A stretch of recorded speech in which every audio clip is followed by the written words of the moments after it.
Hi friends, అందరికీ నమస్కారం. ఈ రోజు మనము సకల నాట్యాలకు అధిపతి అయిన పరమశివుని యొక్క నటరాజ అవతారం గురించి తెలుసుకుందాం.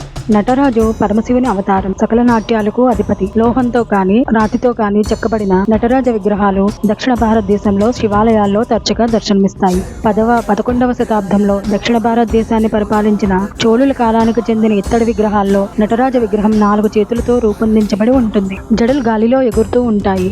మరగుజ్జు బొమ్మపై నిల్చుని నాట్యం చేస్తున్నట్లుగా ఉంటుంది.